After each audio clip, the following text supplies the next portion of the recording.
Hello and welcome to I Do Canals. Today we are at Hillmorton on the Oxford Canal. Hillmorton is a picturesque village near the town of Rugby in Warwickshire, England. The history of Hillmorton and the region stretches back more than 2 millennia. The story of Hillmorton begins with the existence of two separate settlements in the area, Hull and Moreton. These two settlements likely emerged and developed independently of each other with their own unique characteristics and history. Hull, the first part, likely derived its name from the Old English word hill, H-Y-L-L, which means hill. This name reflects the hilly terrain of the region, a characteristic that is still evident in the landscape today. Over time, Hull, or Hill, grew into a small community centred around farming and agriculture due to the fertile local area. Moreton, the second part, likely owes its name from the Old English term Moreton, meaning settlement by the marsh. Moreton may have been situated near marshy or wetland areas.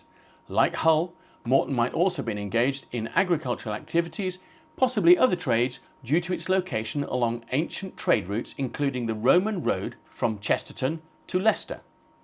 The exact details of when and how the two settlements officially merged into one entity known as Hillmorton are not precisely documented. Over time, these two settlements coexisted and developed. As the population increased and social structures evolved, the boundaries between Hull and Moreton likely began to blur.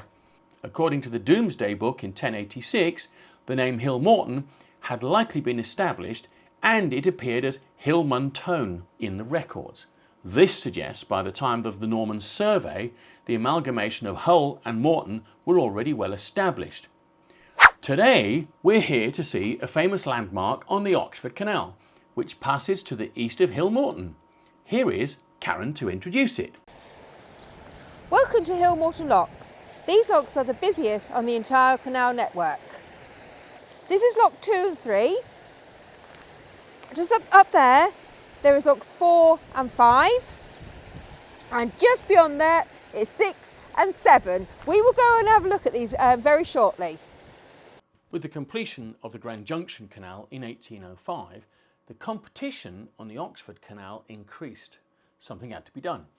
Great sections of the winding contour canal, designed by James Brindley, were straightened out. Almost 15 miles were removed. This applied much more pressure on the locks at Hillmorton, and it became something of a bottleneck. A solution was at hand. Work was carried out to twin each of the Hillmorton locks, effectively doubling the amount of boats that could pass through. In 1842, no less than 20,859 boats used the locks. That's almost 60 every day. Even today, they remain, as Karen said, officially the busiest locks on the entire canal network. The canal builders were innovative and creative, especially where it came to conserving water. We've been to several places where there have been side pans that when the lock was emptying, half the water would go into the side pan, and when another boat came in, that half of water came back again, saving half a lockful per transit. This is the same. When they twinned these locks in 1840, they wanted to save as much water as possible. So quite simply, assume this was full and this one was empty, they'd open this sluice and half of the water from here would transfer to there. Close the sluice off, finish emptying the lock, on you go.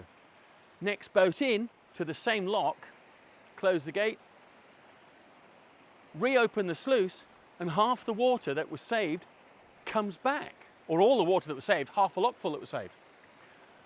I've learned that although in principle the idea of this was brilliant, the boaters were always so busy they hardly ever bothered with it. And it's such a shame. And there's a pair of these on each of the 3 sets of locks at Hillmorton. The Oxford Canal, on a proposition from Sir Roger Newdigate MP, was begun after an Act of Parliament granted permission to raise the funds to do it in 1769. And it was headed up by the father of canals, James Brindley. And he was assisted by his son-in-law, Samuel Simcock. It was hard work, it was tough going, they were beset by a number of problems. Train going, and we'll ignore that, carry on. And James Brindley, unfortunately, whilst surveying for a section of the Trent and Mersey Canal, caught a bit of a chill and was quite ill, and then a short while later on, diagnosed by Dr. Erasmus Darwin, grandfather of Charles Darwin, with diabetes. And in 1772 he died. Samuel Simcock took over and carried on. But by this time, they'd only reached Brinklow, which was about 6 crow-flying miles that way. But the canal had yet to reach Oxford and it had a long, long way to go. So Samuel Simcock took over and on they went. And to cut a lot of corners and a lot of cost, all of the gates from here on down were single gates. We've got twin gates on the bottom end of these lock and singles at the front. And also any bridges were made of wood instead of brick. They used a great amount begun after an Act of Parliament, saved some time.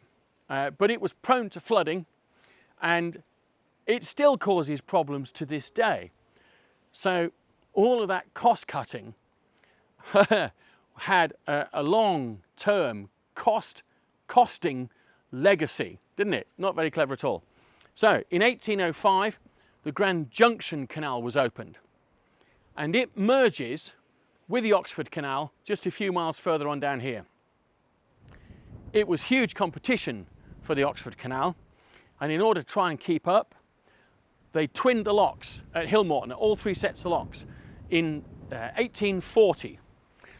This side is the original side, and all of the locks behind me on all 3 sets were added, and as we mentioned earlier on, complete with the sluice gear for the side pound adjustment so they could save all the water, which was never very often used.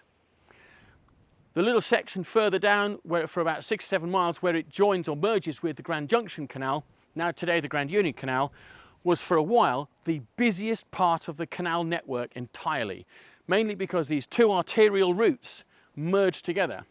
The owners of the Oxford Canal Company charged heavy levies to non-Oxford Canal traffic to just use that little bit. We've been on it, it's really quiet today, there's just nice holiday traffic and it's nice and peaceful, and recommend that you go and have a look. Whilst we've been here today, we've met lots and lots of people who've said this was the first one or that was the first one. I've just met one chap who has the most logical method of identifying which locks came first. Was it this one? Was it that one? He says it's this, because the sides of the lock are stone and the new ones are brick. It makes sense. I want to believe it, I really, really do. If you know different, put it in the comments. These are the top 3. This is lock 6 and 7, right? We think 6 was the original and 7 was the doubling. So, smug Karen behind the camera is going, because she guessed it right. Anyway, as we go down, we will have a look, stone, brick, and make further analysis and see if we're right or not. Come on with us. This section here in the middle has seen better days. Frost's done its work.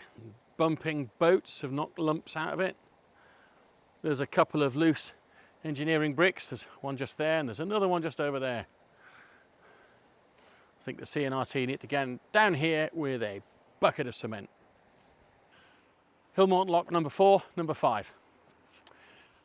We were up at 6 and 7 and talking about which was first, stone sides, brick sides. And we're all for the fact that we were stone sides. But this one is stone sided. And this one is stone sided. To be fair, these are much bigger. These are big, humongous stones. And these here could be even, I think they're concrete blocks. I think this is the original lock. But once we're here, the gates on this, the midsection, have these nice slogans on. So we've got climbs carefully down, working water. On this side, this door makes depth. And this one, captive for a while. I don't see any on those, but we'll go and have a look. I think just these ones. Bit curious. I've no idea why just these have got those on, and they're properly carved in. They're not like some quick scrawl or something. They're properly carved in there into the oak. Yeah, I wonder, hey, look, if you know, come on. We're getting more comments these days. Got to be a local around here, or a buff on the Oxford Canal, or even Hillmorton Locks. What are these about? Who did them? When did they do them? Why did they do them? In a comment, please. We'd love to know. Please put it in. So the brickwork on this island between the two pair of locks, so we're on 4 and 5, looks so much better than it does up on 6 and 7. It's really frost damaged up there. There is a 4 engineering bricks just sitting down here, and I don't think it's anything to do with the frost. I think that is about coming in a bit quick. Look, there's a nice sort of set of cheeks that allow you into a lock. Knock it down to tick over, bump it into reverse, get most of your speed off, and just come in real slow. If you bump the sides, okay, your rubbing strakes will absorb most of the impact, but don't come in at speed. These are too old and should be looked after. And it's just a case of finding your way until you learn how. When you've done about 20, 30 locks, it becomes second nature to you. Anyway, it's raining. We hadn't banked on the rain today. We're kind of hoping it stops because I want to put the drone up. Where I'm standing right now are the original hill sets. These to the left of me are the more modern ones. I do prefer these ones though. So we're down at the bottom set. Lock 2, lock 3. And there's no great big stone blocks on either side. They're both concrete. So which one is the new one? This one, lock number 2, has got the only surviving pair of cast iron gates. Looks like the cast iron at the top end of it as well. This is the listed building one, listed structure. This one on the inside of this wall at either end has carved out dates of 1890 when it was repaired. So we just don't know. The culvert's over there. We kind of had a discussion with a chap that we met about, well, that side's got the culvert, so it must be the original. And he said, well, labour was cheap, they moved stuff about. Don't know. Anyway, before we go, I'm going to pop over there because that's one of the old cast iron gates laying in the grass. So we're going to take a peep at that, close up and personal, and see what we can learn about it. Okay, come on. This is a pair of the old cast iron gates, just laying here in the grass. And there's what remains of the beams at the top, the balance beams. They're actually looking quite good nick, if you ignore the fact that they're full of nettles and water. But I wonder why they were just dumped here.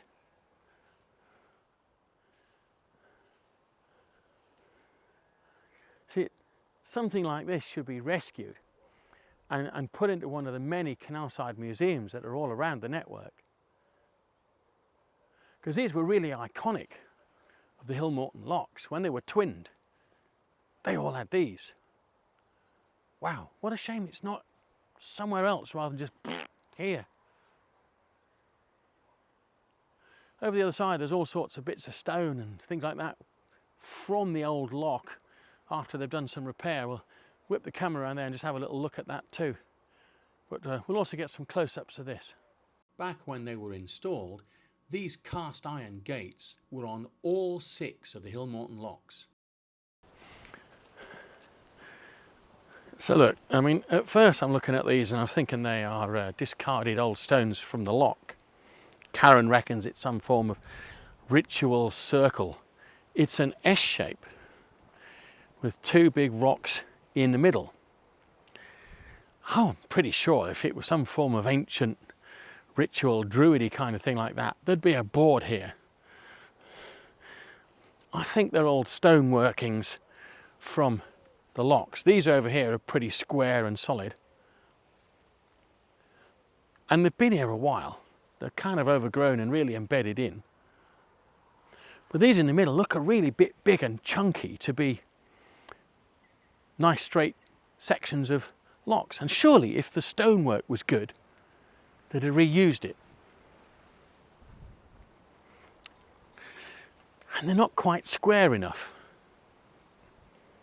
This is one, please, if you're watching and you know.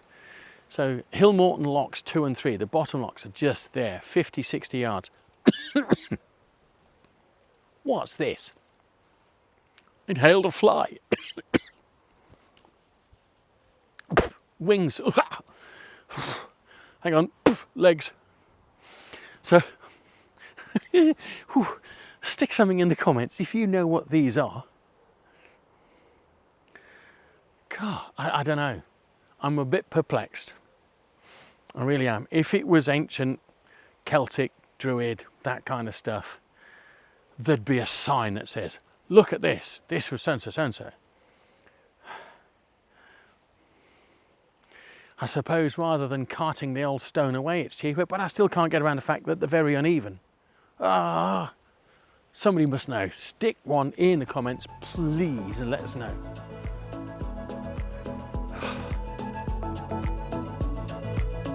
Just after we arrived at Hillmorton Locks, we came across this boat, Centenary, and it was absolutely full up with folks. It turned out it was First Tutbury Scouts, and all of the scouts were working the locks while the adults aboard were crewing the boat.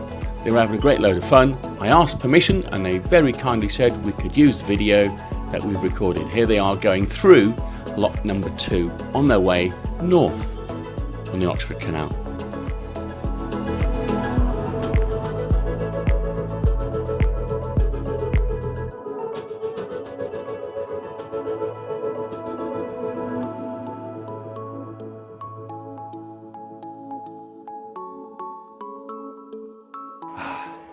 Well, Hillmorton Locks. Yep. It's all right, wasn't it? It was. Listen, some of it we found out when we got here. We read up about it. We went on to all internet sites all over, and there's so much conflict. So if you know a bit different than we know, stick it in a comment. Be nice. We learn as we go sometimes, and sometimes there's great people that we can talk to, but even they don't get it all right. And we try as hard as we can. We love comments, don't we? And we will answer every single one, but keep it nice. We've had a couple of little funny ones. So we've been through these locks before, haven't we? We have. We did it when I was a baldy. On Hector. When I was going through my chemo, didn't we? We did. Lovely Hector, nice little boat Hector. Very cosy. That was out of Armada boats just down here by New Bold, the other side of New Bold Tunnel. Yeah. And then last year in February. Did Clifton Cruises. And we came through on Peggy. We did. We took Peggy for a week, Hector for 3 days. Smashing, weren't they? Yeah. Really good. I mean, nice and warm, even though it was winter time. Both. It was warm. It was November and February, wasn't it? It was, yeah. But we liked it, and we met so many smashing people. We really did. I prefer winter cruising, to be honest with you. I love it. Yeah. I don't mind the summer. We've done summer too. Don't mind summer cruising, but winter is my preference. And we're going again in November. We are, and we're going to have three two boys. weeks. And we've got 3 little dogs with us, so watch out for the... hang on. Sorry, Pola's a girl. Well, I don't know. Look up tails and everything. I'm not going to do that. Anyway, so 3 hounds. We are. Not of the Baskervilles. They're quite small. One's half blancmange.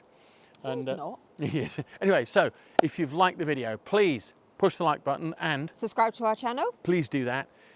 Don't forget to push the notification bell. You'll get told when we put up another video, which is now most Thursdays. Yes. Now and again through working commitments, we're not quite on time, but we're trying hard, aren't we? We are. And we've just got well past 500 subscribers, so thank you very much, all of our new subscribers. Welcome, welcome, welcome to I Do Canals. We want another 500, please. Keep going. Tell your friends, tell your mum, tell your dad, brother, sister, whoever.